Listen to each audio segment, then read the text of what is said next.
Hey everyone, it's Mandi, the board gaming pinup girl with To Die For Games. Today we are with Kosmos at Gen Con 2017. Woo! So, we are here with Nicole. And Nicole, what's your last name? Brief. See, it's so loud in here and crazy, like, oh my goodness. So, what new games do you have to show us from Cosmos? Sure. So right here we have Word Slam. This is a fun new party game. It's good to get everyone involved. There's a lot of talking. The easiest way to explain it is it's like charades, except instead of using your hands and gestures, you're using word cards. So there's two teams. Each team has a storyteller and guessers. So basically, if we were the storytellers, we would roll the dice, pick a card. They vary in difficulty. So we're on number 5. We would pick Stadium. And then our job is to use the different cards that we have, nouns, verbs, adjectives, to get our guessers to figure out the word that we're trying to explain. Neat. The catch here, and the fun part is, as I'm putting out cards for my guessers, I can also put out red herring cards to try and trick the guessers on the other team to not guess the word. Very cool. So it's a lot of fun. As you play the game, you get to know the cards a little bit better, and there's all different ways to play. It's never one same gameplay. Oh, very cool. So definitely party game, something we play at lunchtime with the colleagues.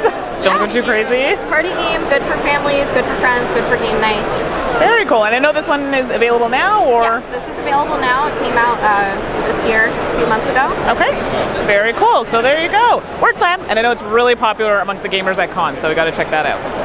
All right, so we're here now with Brutal Kingdom.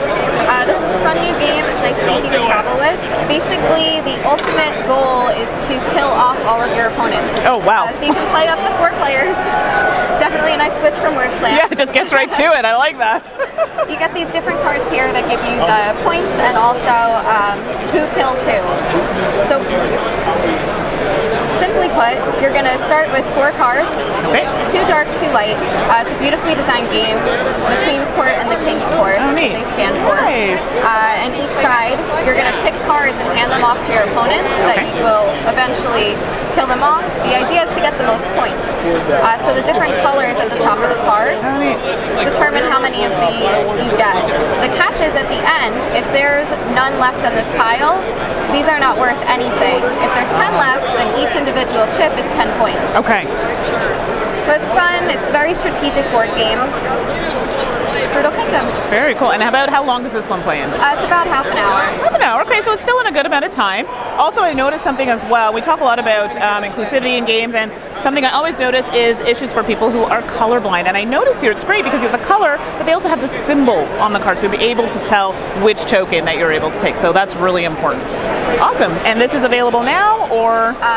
Yes. Yes. Okay. So available now if you're interested in getting, cutthroat. I like that. Okay. So here we have Caryl. It's basically a celebration of the elephant. So there's a city in India that's all about celebrating elephants. So that's the goal of this game. You have a card here that shows all of the different point nominations that you're playing for, but basically you want to build the most beautiful and intricate platform. Okay. So we have a small playing space here, but these towers will get really, really big. On the back of the box you can see you can stack them and just build as wide as you can. You have your elephant cards, so basically if we were playing together, you would draw 2 tiles blindly and then have to build on. Okay. Any of the colors can touch. You can only place adjacent to your elephant on either side.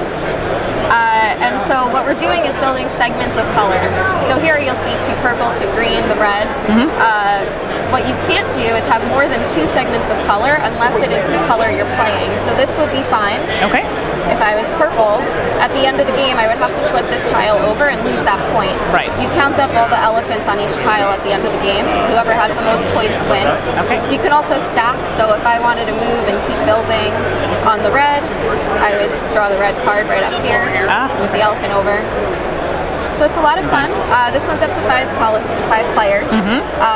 They're really beautifully designed pieces. It's a huge part of the game. It's also about a half-hour playtime. Each is eaten up.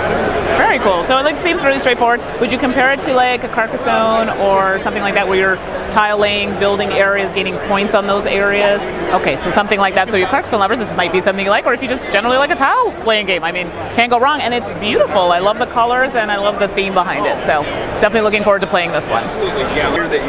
So here we're showing the new Exit games. Exit's a really popular escape room series that we launched this year. So we have the 3 titles right here behind me. And then we're launching the 3 new ones in November 1st. Nice. So here I'm holding the Polar Station. The premise of this one is that you are doing climate research in a lab and the evacuation alarm goes off and everybody's escaped but you and the door's locked. So you have to figure out all the lock combinations in order to escape, otherwise you are going to freeze. Yeah, sounds like a Canadian type exit game to me. Okay, and then we have the Forgotten Island. You're on a beautiful sailing excursion and then all of a sudden the wind gusts and you get knocked off the boat and wake up on a deserted island, mysterious.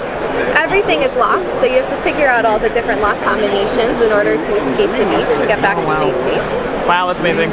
And the Forbidden Castle. And then the Forbidden Castle, you and your family on a gorgeous vacation, you look up excursions, you go to this castle, walk in and the big wooden doors slam shut behind you and there's a lot of mysteries in this castle, so you have to figure out all the different mysteries and wonders and riddles in order to escape. So they all have their own premise, they're $14.95 each. Great for the whole family, and they'll be out November 1st. Oh, fantastic. And these are, I haven't played actually any of the exit games yet. I'll have to send you one. I know, then I definitely will play it and be so excited about this. But also wanted to know, is it like a one-time use, or are you able to... So these are one-time use, kind of similar to going to the movies, really because the game requires you sometimes to cut up different pieces of it and do different things. Right. So once you figure out all the riddles, you kind of it. But that's why we have so many in the series, and this certainly is not the end of it. Okay, so there you go. So definitely if you want a little bit of fun, or a lot of fun in a little box, this is the way to go. Awesome. All right. So our other new fall releases are sitting right behind me. We have the next expansion, Legends of Andor, The Last Hope. Okay. And then we also have Ken Follett's Pillars of the Earth and a Column of Fire. So this is something that everybody at Gen Con has been really excited about following after, so we expect this to be big. And then we have also here Mag-O-Mag. Yeah. This is a new cooperative game. It's kind of a different gaming format. So you have a vertical board with interchangeable pieces. So you can play 3 different games within it. One has you beat the clock, so you're racing, and how it works is, if this was the game, Okay. you and I would stand like this, Okay. and you'd be moving the magnet around. Oh, neat. While I'm telling you where to move it. So we can't knock it off the knees. Oh, boy. And we're trying to, the object of whatever game it is. Right. It's a lot of fun. It's very simple and easy to catch on to, and you get 3 games in one. Oh, neat. Oh, yeah, so you gotta work together. Some teamwork involved here. Yeah, cooperative games have been really big lately. Yes, I've noticed. So this is great to work together as a team and build those skills. Very neat. So it is 3, I noticed it's 3 to 4 players, so which makes sense if you're doing something that works in teams. So And there is a format to do 2 players if that's all you have, but Right. you could take off and kind of play in teams. Oh, neat. Okay, so that has that option, which is a bonus because a lot of our viewers like 2-player games, so it's always nice to have a variant. Very cool. I'm excited for Pillars of the Earth. I've actually never played it. I know, and I know I'm going to get hecked for that.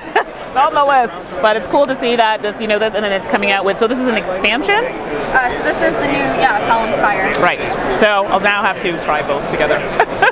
Awesome. A lot of games to get playing. Oh, I know. This is like story of my life. Jeez, what a hard life we have. Thank you so much for showing us what's new and awesome at Cosmos, and we'll see you all next time. Bye.